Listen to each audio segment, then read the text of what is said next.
ಬರ್ತಿದೆ. ತ್ರೇತಾಯುಗದಲ್ಲಿ ರಾಮ 12 ವರ್ಷ ವನವಾಸ ಮಾಡ್ದ. ಮಹಾಭಾರತದಲ್ಲಿ ಪಾಂಡವರು 14 ವರ್ಷ ವನವಾಸ ಮಾಡಿದರು. ಈ ಕಲಿಯುಗದಲ್ಲಿ ನಮ್ಮ RCB ಅವರು 18 ವರ್ಷ ವನವಾಸ ಮಾಡಿದರು. ಇವತ್ತು ಖುಷಿ ತಂದು ಕೊಟ್ಟಿದ್ದಾರೆ.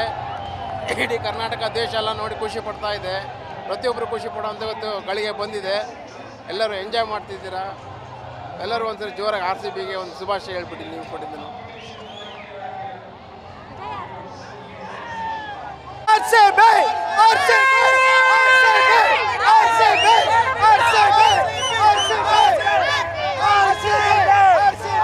ಅಂಕಲ್ ನನ್ನ ಮಕ್ಕಳಿಗೆ ಹೇಳೋದು ಒಂದೇ ಮಾತು, ಈ ಸಲ RCB ಕಪ್ ನಮ್ದೇ. ಈ ಸಲ ಕಪ್ ನಮ್ದು.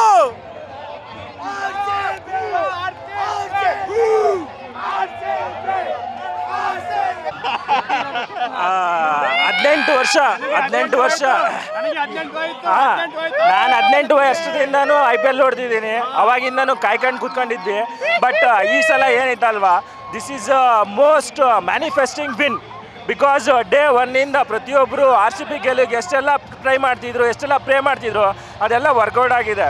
ಬಿಕಾಸ್ ಏನು ಇಷ್ಟು ವರ್ಷ ವೆಯ್ಟ್ ಮಾಡಿದ್ದಕ್ಕೂ at the end we got a such a greatest moment in for all the RCB fans in their life. For sure, it is going to be one of the most greatest victory for every RCBians. We should have to celebrate in a next level.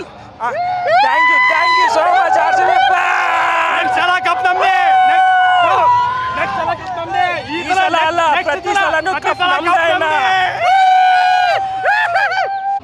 Jai RCB.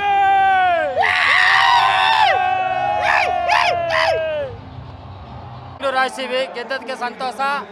ಇನ್ನು ಸಾಯಿದೆ ಬದುಕಿದ್ರೆ ಇನ್ನೊಂದ್ಸಲ ಗೆಲ್ಲಿ. ಜೈ Karnataka.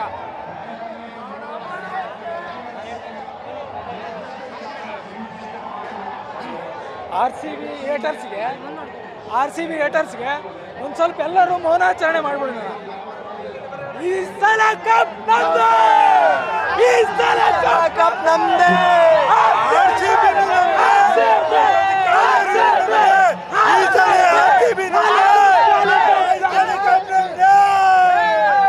Uncle ಮಕ್ಕಳಿಗೆಲ್ಲ ಹೇಳೋದೊಂದೇ, ಈ ಸಲ cup ನಮ್ದೇ.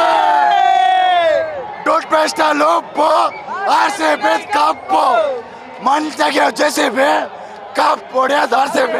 ಇನ್ಮೇಲೆ cup ನಮ್ದೇ ಕಪ್ಪು. RCB 18 ವರ್ಷ ನಂತರ ವಿನ್ ಮಾಡಿದೆ. ತುಂಬ ಸಂತೋಷ ಆಗಿದೆ. ನಾನು ಬೀದರ್ನವನು, ಉತ್ತರ ಕರ್ನಾಟಕದವನು. ಒಳ್ಳೆ ಖುಷಿ ಆಗ್ತಾ ಇದೆ. ಈ ಸಲ ಕಪ್ ನಮ್ದೇ ಅಂದು ಸಾಕಾಗ್ಬಿಟ್ಟಿತ್ತು. ಬಟ್ 15 ವರ್ಷ ಕನ್ಸು ಮಾಡವ್ರೆ. ತುಂಬ ಖುಷಿ ಆಗ್ತಿದೆ. ಜೈ RCB, ಜೈ ವಿರಾಟ್ ಕೊಹ್ಲಿ.